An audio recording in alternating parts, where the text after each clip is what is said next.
मैं हूं आज जंतर मंतर पर और मेरे साथ है अभी अर्जुन चौटाला जी जो आज यहाँ पे पहुंचे हैं, तो इनसे बात करते हैं। तो अर्जुन जी, आज आप यहाँ पे आए हैं, आप ही हैं जो जिन्होंने सबसे पहले समर्थन दिया था एमएलए में।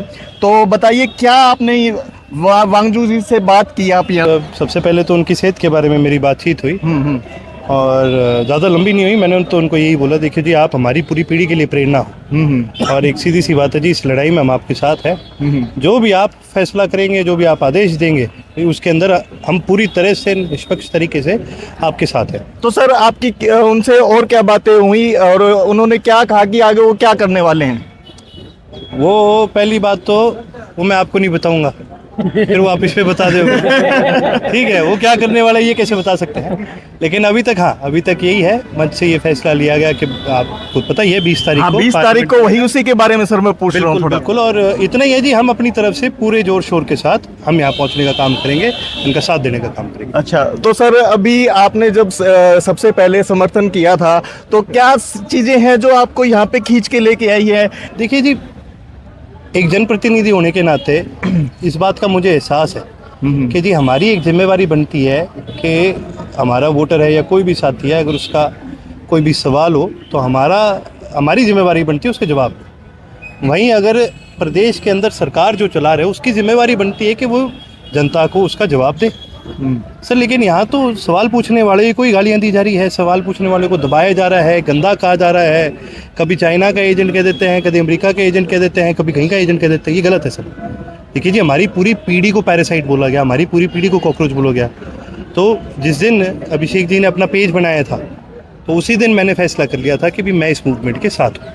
चाहे मैं आया यहाँ देर से हूँ, लेकिन मैं मूवमेंट के पहले दिन से साथ। तो दीपकी जी से भी आपकी बात हुई? नहीं, मेरी नहीं हुई, उनसे बात नहीं हुई है। तो अभी आप मैंने वो क्या कहा, मेरा इस मूवमेंट का साथ कोई वो नहीं है कि भी मेरे को यहाँ के मेरी राजनीति चमकानी है। देखिए जी, ये एक पीढ़ी की लड़ाई है, एक जनरेशन की लड़ाई है, एजुकेशन की लड़ाई है। आप मेरे को इतना बता दो, कल को आप जाओगे इलाज कराने और पता चल जाए तेरे डॉक्टर की डिग्री फर्जी है, तो लगाएगा टिक्का उससे?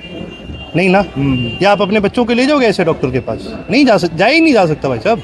तो देखिए जी, ये लड़ाई जो है ये छोटी नहीं है, ये बहुत बड़ी है, बहुत बड़ी जनरेशन की लड़ाई है। तो आप बड़ी इसलिए बता रहे हैं कि आपको क्या लगता है और भी टाइम लग सकता है? सरकार तो बिल्कुल इग्नोर करके बैठी है। तो भाई साहब, तो हम कौन सा 4 सेकंड में भूल जाते हैं हर चीज़? आपको क्या लगता है ये जो बच्चे यहाँ बैठे हैं, सरकार उनको इग्नोर करी, जिस दिन वोटिंग वाला दिन है, आपको क्या लगता है इनको याद नहीं होगा ये क्या करा था इस सरकार ने? भाई साहब, लोग सब याद रखते हैं। इंसान वो प्राणी है जो अपनी याददाश्त के भरोसे ही आगे के फैसले लेता है, समझ लो। हमारे जो एक्सपीरियंस होते हैं ना, हम उनकी वजह से ही अपने आगे फैसले लेते हैं। तो आपको क्या लगता है ये भूल जाएंगे? तो आज यहाँ पे आप इतना लोग इकट्ठा हुए हैं, देख रहे हैं और भी होते ही जा रहे हैं। और 20 तारीख को मुझे लगता है कि अभी इनके पास 1.5 लाख कॉल्स आ चुकी है। एक इन्होंने नंबर चलाया था, उस पर मिस कॉल आ चुकी है, इन्होंने कहा मिस कॉल कीजिए।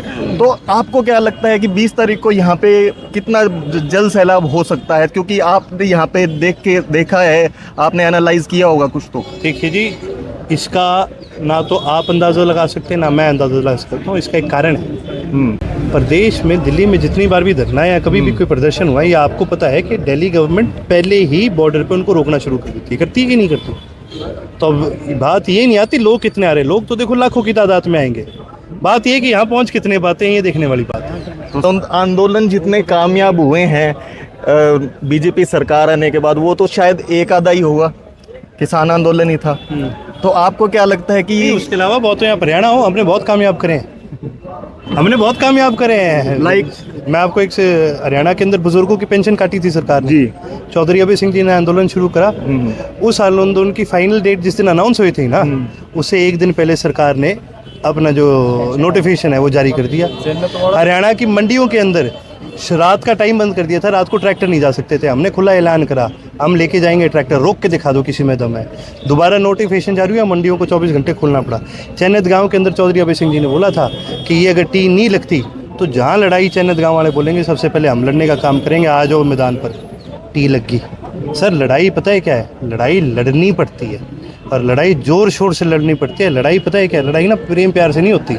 लड़ाई के अंदर तो फिर वो आर पार की लड़ी जाती है, तभी वो लड़ाई सक्सेसफुल होती है। तो सर, आज मैदान में आप उतरे हैं, तो फिर अब तो लगता है कि हाँ, हरियाणा वाले आ गए हैं, अब तो इस आंदोलन को और ज़्यादा ग्रो करेगा, ये अब और ज़्यादा आगे बढ़ेगा? देखिए जी, हम लड़ने के लिए ही आए हैं और हम एक बड़ी सिंपल सी हमारी ये बात है कि हम अपनी तरफ से जहाँ पर भी, क्योंकि जैसे कि मैंने कहा ये हमारा आंदोलन नहीं है, युवाओं का आंदोलन है। वो जो हमारी जिम्मेवारी लगाएंगे ठोक के हम उसमें उनका साथ देंगे। चलिए, थैंक यू सो मच।